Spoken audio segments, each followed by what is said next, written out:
80% is literally sitting your ass at the right time in the right place and doing that again, traversing the valley of despair.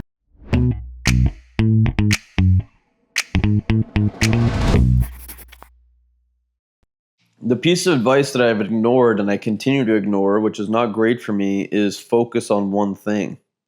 And my uncle, actually, my mother's older brother, he's a psychiatrist in London, and he sent me this thing. He's like, when you get on the wrong train, make sure to get off at the first stop. When you get on the wrong train, make sure to get off at the first stop. How do you know if you're on the wrong train, though? Right? You only really know when you're on the wrong train if you completely run out of money, and you completely run out of respect, and you completely run out of opportunities. So when that happens, you hit rock bottom. And at that point, yeah, it's probably about time that you pick one damn thing and focus on it until you substantiate yourself, until you get to a position where you can make decisions. So that piece of advice in general is super, super useful for students coming out of school because you really don't have any technical skills at that point. It takes about a year and a half of working in any given field to get to a point where you're actually proficient enough to perform a semblance of a job on your own.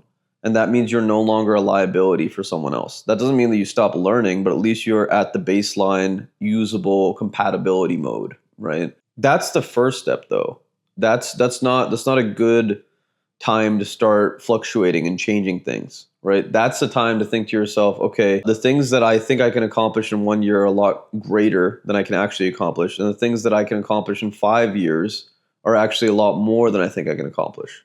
Meaning, set yourself up to be in that situation for 5 years and increase your skill set and your usefulness in that environment. You're going to learn a lot more. And at the end of the day, you're going to build a technical skill that's actually legitimately valuable in society. And it could be literally anything, guys. It could be planting and raising trees. It could be drawing something, a graphic designer. It could be creating music. It could be constructing a roof. It could be car mechanics, salespeople, whatever it is, like anything that you're doing, as the moment that you get bored with it is not the moment that you leave it. The moment you get bored with it is not the moment that you leave it. The moment you get bored with it is your entry into the valley of despair. The moment you get bored with what you're doing, you enter into this thing that Alex Hormozi calls the valley of despair, which is the Israelites, right, in the Bible, basically their season of the desert and them complaining while they were in the desert is that valley of despair. It's the vast majority of people saying to themselves that because I'm bored and because I'm not making rapid progression in life, that I'm going to somehow stop walking, and I'm going to somehow stop swimming across that lake. Even though I'm halfway through, I might as well go, I don't know, left down the water wherever the stream's taking me, or I might as well go back. It's like, no, keep going until you get to the other side of the shore. At least that way you'll see what the hell is over there. The whole concept of a lack of patience in our society, I think, has been built from, a lot of like these TikTok and Instagram videos of people like, oh, I took this one course and I made like $1 million in a year. Like, oh, life's great. Shit doesn't work like that. And a lot of those people, they're catching on to a trend, right? They're catching on to a trend, and then they make their $1 million, and then they don't know how to make $1 million again. Like, what is that going to do for you? Don't try to make your life into a series of small TikTok videos. Try to make your life into like a movie, like a documentary about what happened over the course of your life. The best chess players take the moves that allow them the most moves afterwards. Try to live your life that way. And leaving your career when you're just starting out and when you just get to that baseline technical skill is that thing. It's like you're not giving yourself a lot of options here. When you get to a point where you have now advanced to a manager level, or you've advanced to higher up in the company that you're in, look at the amount of skills you'll learn at that point. You know how to manage people, you know how to manage the expectations of your bosses, you know how to communicate at a professional level, you know what it takes for a company in general to make money and to actually be useful for it, right? You can apply that skill set anywhere. But if you just stay at that baseline level, you have not even seen the entire spectrum of what's possible in that career. It's just not something that's useful. And it's not something that's going to lead to a tangible, long-term wealth building plan. Like you got to be in the valley of despair for an extended period of time.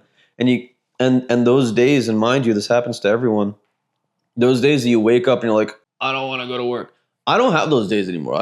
I don't know what happened. I think I broke my off switch, but I really don't have those days anymore. I'm just like, when I wake up, I'm like, obviously you're fucking going to work. Like what the hell else are you going to do? You know? If I don't show up to the office for a day or two, my staff is going to look at me differently and respect me less. Period. Like every single one of these. And that's happened to me many, many times in many leadership roles. Like I dropped the ball once, I dropped the ball twice, and then I lost all trust from everyone around me. Right? Whereas here at Franklin Dental Care and Dentures, dude, I work 6 days a week. And guess what? I haven't taken a single day off for a year and a half, besides maybe going to conferences or like actually educating myself. On Saturdays, never. I have been late maybe once, maybe twice to work in a year and a half, right? What that means to me is first and foremost that I'm more than capable of doing that. And secondly, that dude, like it's in me now, it's habitual. Like you wake up at this time, you get your shit together and you get to work, and doesn't matter what mood you're in, doesn't matter what's happening in life, like you are responsible for being here and being a fundamental pillar of this business. That's why we've gotten to where we've gotten to. And that also exists with Turabify, that exists with my marketing position at the AI crypto company, right? If I don't show up to those daily meetings, even if I haven't done a tremendous amount of work that day, I'm going to lose trust in the CEO. I'm going to lose trust in the other people that are involved. And they're going to be like, dude, this guy, he's not only not doing the work, but he's not participating, right? 80% is showing up and doing the job. 80% is literally sitting your ass at the right time, in the right place, and doing that again, traversing the valley of despair, regardless of what you're going through in life. To have that consistency, to have that honor, you got to show up. You got to do the shit.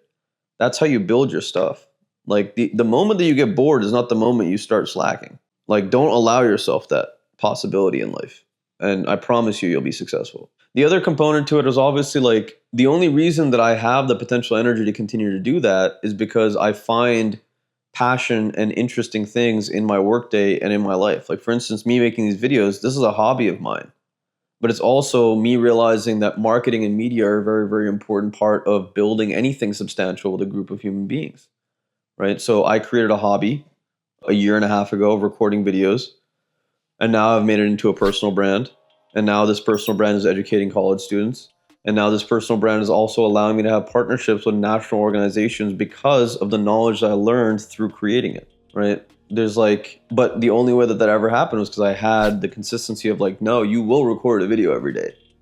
No, there will be a video that's posted every single fucking day. Like, I don't care if you got like 2 hours of sleep the night before, or if you don't have anything to talk about, you're doing this shit. Get the reps. Actualize your potential catalyst. This world needs you.